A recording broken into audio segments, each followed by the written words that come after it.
Hello everybody, it's your boy Slayer. I will be showcasing today a new paladin build called TESLADIN. So this is some new stuff from Slayer's Kitchen. So what do we have here is not a dream build, not a dragon build. These days, full elemental builds have become more popular, like full holy freeze builds, full holy fire. So as I was playing Jevazon, I decided not to sell my gear, but recycle it a little bit, and I made a TESLADIN. That is a holy shock paladin. When it comes to gear, the gear that I'm gonna showcase is not that cheap.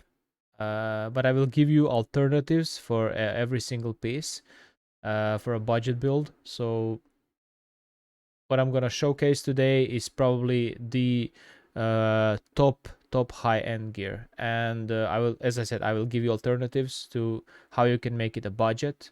Also, we will be talking a little bit about breakpoints, faster hit recovery breakpoints, also increase attack speed breakpoints, how to get maxed out on all resists and stuff like that. After that, I'm gonna show you the build in the map, and that's pretty much it. So let's start with the gear. What we have here is what makes this build super unique. The one that I'm playing is I got my hands on the sword from Diablo clone called Hedriel Hand. What is so special about it? Well, the thing that it gives you a 25% chance to cast level 20 lower resistance striking. What that means is that you're completely removing immunities if you're using mercenary with infinity. So you are the breaking all the immunities on the enemies, and if you like to play in a party like I do, 8 players against no immunities on enemies, that's GG. Alternative to this weapon, which is like really expensive and they're hard to get because only a couple of them exist on an entire server, and they're like really rare to drop. So alternative to that is Azure Wrath. If you're on a budget, you go for 3 sockets. If you're like end game, you go 4 sockets, of course. You put inside, if you're on a budget, you put 3-5 or 4-5 light facets. If you're on a GG build, you go 5-5, of course. Then let's move to the helm. We have Griffon Eye here. Griffon because it gives you both lightning damage and minus to enemy lightning resistance. There are 2 versions with this, for the shield, for the helm, and for the chest. When it comes to elemental builds on Paladin, more sockets is better than skills. Jevazons, on the other hand, they prefer skills over the sockets, but we want more sockets. So if you can get a 3-socket helm, 3-socket chest, 3-socket shield, you go for that.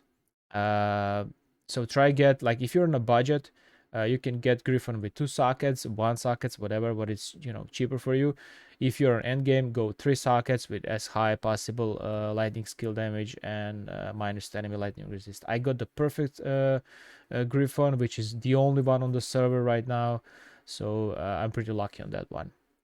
As for the amulet, High Lord Wrath, pretty self-explanatory. +2 to all skills, increase attack speed, which we need to break the increase attack speed breakpoint. We got some flat lightning damage here and lightning resist. When it comes to shield, as I said, try get Herald of Zakarum 3 sockets, but if you can't, this one will just do. At this point, while I'm making the video, I'm also looking for 3-socket Herald of Zakarum and 3-socket Arcane Valor. As soon as I get them, I'm probably gonna upgrade my DPS for around 5-6k. Cheap alternative for this one is either 1 socket or 2 sockets with combinations with like instead of +2 to combat skills, like 1 to combat skills and stuff like that. If you want to go high end game, I recommend 3 sockets, but this is also good. 2 sockets with +1 to skill corruption. Chest, Arcane Valor. It's the same thing. You can go either 3 skills, 2 sockets, or you can go 3 sockets, 2 skills. I prefer 3 sockets. Why did I go with Arcane Valor instead of Ormus? If you just want to go like a full glass cannon build, highest DPS possible, go Ormus with 3 socket, 15% increased lightning damage base, and put in 3 facets with light.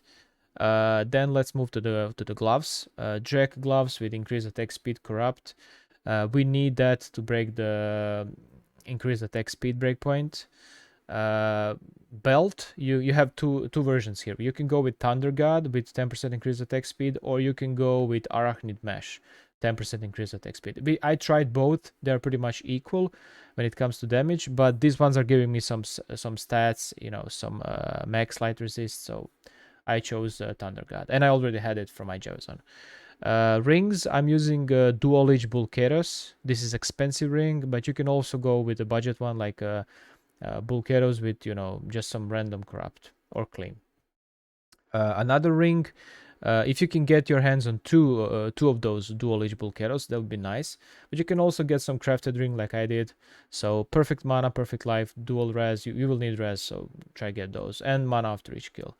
As for the boots, since I was needing some all resist, I went with the tier haunches, which cannot be frozen, of course, because these are giving me some stats, giving me cannot be frozen and all res. These ones are currently placeholders.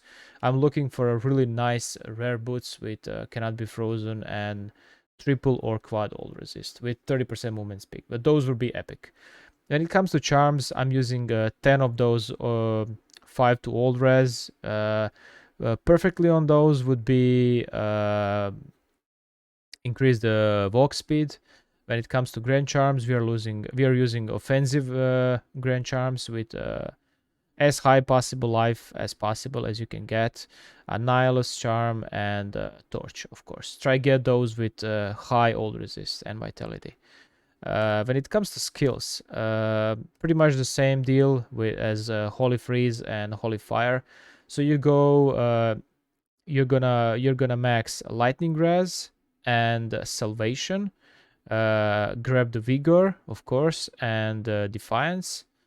In offensive auras, as we are going for Holy Shock, you need to max Holy Shock and the synergies. That means resist lightning, salvation, blessed aim, and that's pretty much it. On the combat skill tree, we will be using Holy Shield, so 1 point in Smite, Charge, Conversion, Holy Shield, 1 point in Zeal. You can also go 1 point just if you like that. I dislike that ability, so I'm not using it, but it's pretty good, to deal with the range enemies.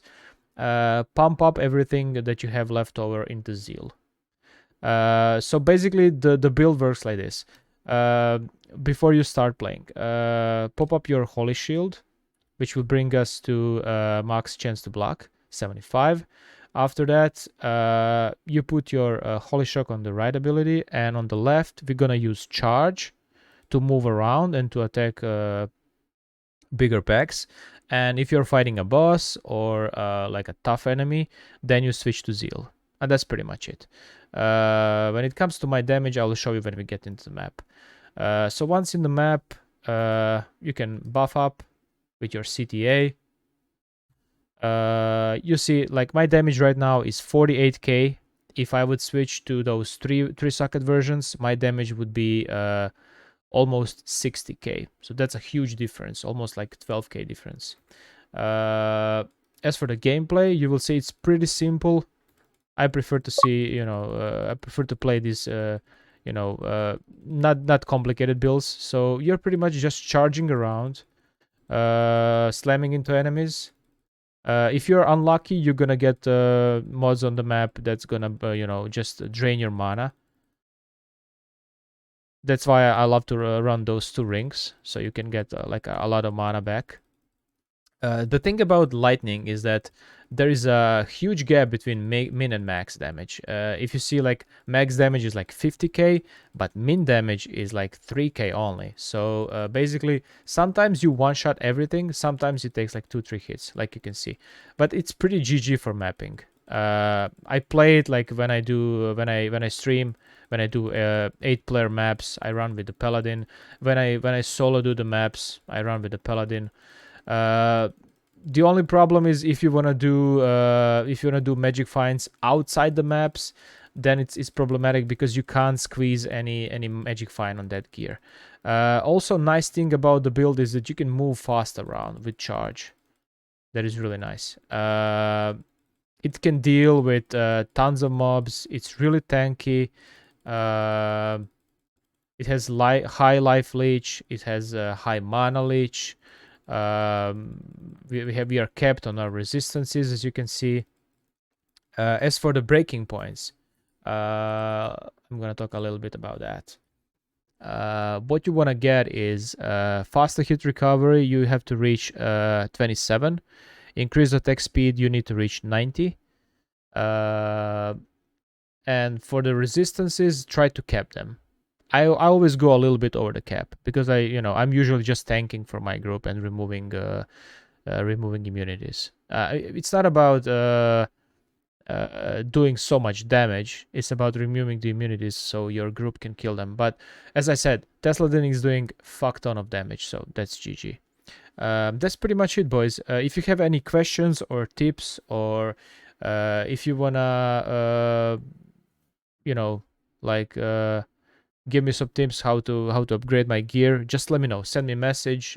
Drop by my stream. You can also find me on Discord. I'm pretty active, and that's it. Check out the TESLADIN, boys.